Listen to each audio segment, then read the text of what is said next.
Good evening, everyone. I hope you're watching us safe and at home. Here in New York, the current American epicenter of this pandemic, the first data tonight suggesting that maybe, just maybe, social distancing is helping to slow the onslaught of coronavirus. And yet officials say the worst days are still to come. The numbers are still rising, leaving the region's medical system on the edge of being overwhelmed, and other cities fearing they may very well be next. We've got it all covered. Miguel Almaguer starts us off.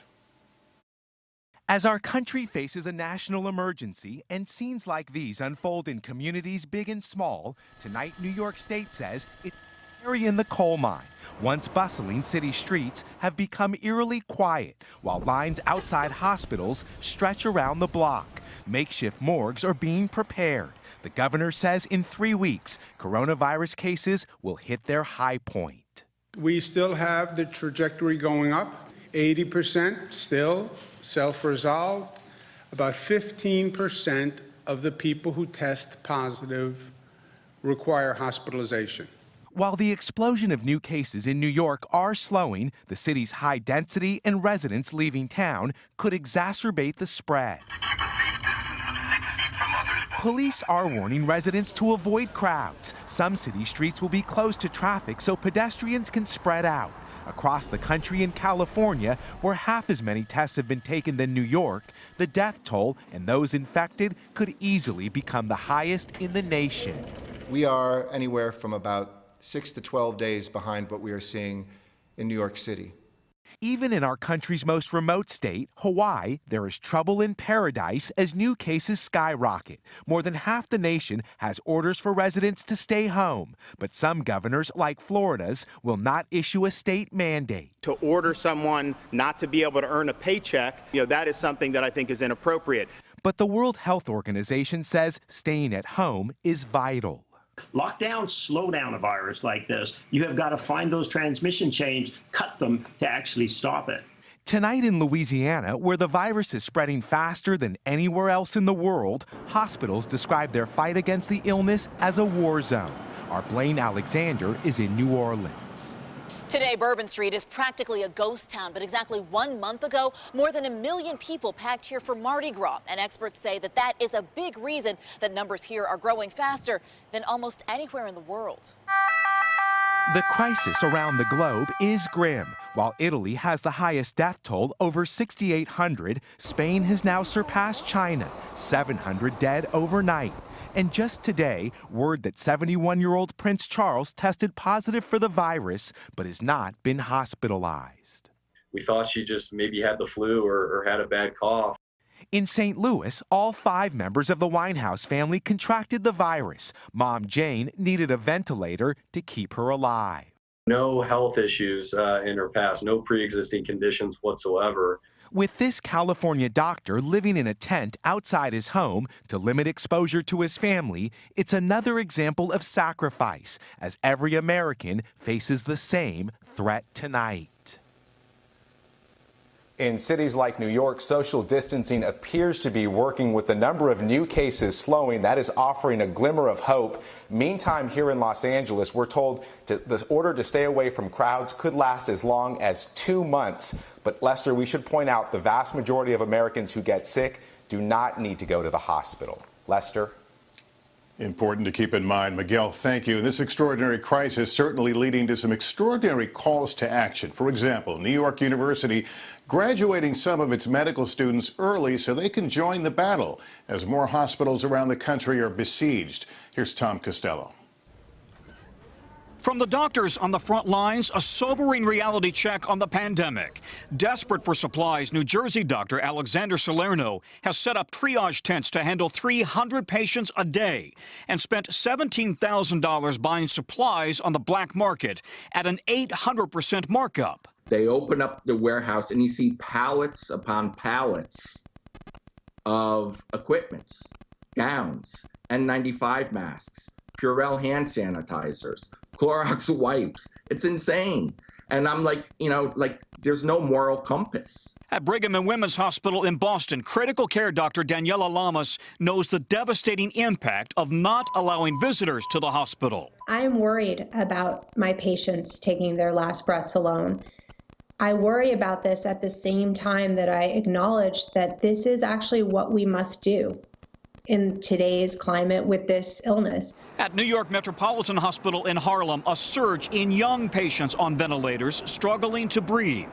At the present time, we have an adequate number, but the patients that are requiring the ventilator are increasing with each day, and I will need more mechanical ventilators. New York Governor Cuomo again reiterating his hospitals are in immediate need of ventilators, urging other states to share theirs and promising to reciprocate as the virus rolls across the country. We're asking for their help and their consideration, and we will repay it with dividends. Other cities are already feeling the heat. Hospitals in Atlanta and Detroit say they're full. Illinois' governor warns in a worst-case scenario, he'll need another 9,000 ICU beds and 5,000 ventilators by April 6th, double what he has now. NBC's Morgan Chesky is in Miami. Doctors here in Florida say the low number of confirmed cases does not reflect reality, and that's why this field hospital is being built to accommodate an expected surge of COVID-19 patients. Meanwhile, at Unshattered, an addiction recovery nonprofit in upstate New York, they're working round the clock, making masks for local medical workers. We anticipate being able to make about 1,500 masks per week, but we know that we cannot meet this shortage. One more note, the nation's VA hospitals also say they're seeing older COVID-19 patients, but they insist they're also ready with masks and ventilators. Lester? All right, Tom, thanks. A health crisis and, of course, a financial one. The economic impact. So many people anticipating that massive emergency aid bill that includes direct payments to most Americans. But tonight, the bill has still not been passed. Peter Alexander has late details for us. Tonight, the largest economic relief package in U.S. history, more than $2 trillion worth, is expected to get the Senate's green light, despite some last-minute drama. This is not even a stimulus package. It is emergency relief. First up, those direct payments to most Americans. For people making up to $75,000 a year, a $1,200 check. Couples making up to $150,000 would get $2,400, plus an additional $500 per child. Next, unemployment benefits rising by $600 a week for up to 4 months, now expanded to include gig economy workers and freelancers. Small businesses also getting a boost, forgivable loans up to $10 million to keep paying their employees. Also in the deal, $500 billion for corporations like airlines, including new rules on oversight and a ban on stock buybacks. And more than $100 billion for hospitals. New York Governor Andrew Cuomo saying his state that's been hardest hit will get $3 billion, what he says is not nearly enough. That is a drop in the bucket as to need. Overnight, new reaction to the president's suggestion that he'd love to have the U.S. opened up by Easter. We're going to look at it. We'll only do it if it's good, and maybe we do sections of the country. His top public health advisor, who's warned the outbreak will likely last well past then, calling the president's timeline an aspirational goal. He's been very flexible about it. Even though it looks like he's made this absolute decision on something, he does have an open mind about it. That drama over the bill, a clash over unemployment insurance that still needs to be settled before it goes to the House. The president saying he'll sign it immediately. And as for those checks, you could get them faster if you have direct deposit with the IRS. If not, it could be more than a month by mail. Lester? All right, Peter, thank you. And that new stimulus package includes hundreds of billions of dollars for small businesses. But will that be enough? Many workers resorting now to desperate measures to get by. Our Gabe Gutierrez reports. Tomorrow, new national unemployment numbers are expected to shock the system. Likely millions of Americans, like Cheryl Swanson, are filing claims for the first time. It's a new reality that none of us really know how to deal with. Laid off from a restaurant in Colorado, she says it took her 6 days to file her claim. It was next to impossible. A lot of my coworkers didn't even try because they could tell from all of us that it was just maddening. GoFundMe is launching a small business relief initiative where people can donate online. Across America, the great adaptation is underway. Businesses are getting creative to survive. Big breath in. Yoga studios teaching down dog online. Electricians in San Francisco using their vans to deliver groceries. I think our guys are enthusiastic about it.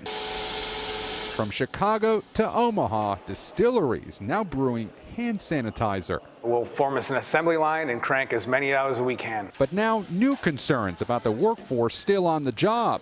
Less than a week after Amazon announced it was hiring 100,000 new employees to meet surging demand for home deliveries, workers in at least 6 of its warehouses have tested positive for COVID-19.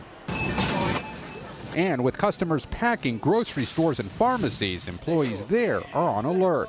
It's a chance that I'm willing to take and my crew's willing to take and serve the community.